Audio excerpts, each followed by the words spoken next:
আজকের চ্যালেঞ্জ একদম সোজা, ভিডিও দেখে হাসা যাবে না, আর যদি হেসে ফেলেন তাহলে লাইক দিয়ে সাবস্ক্রাইব করতে হবে।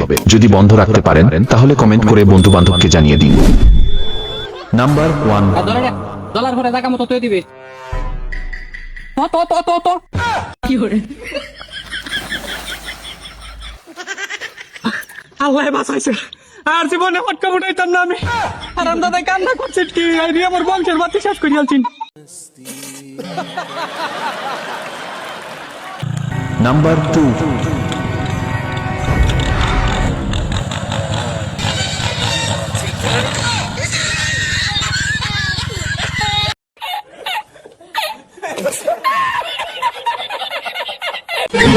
নাম্বার 3,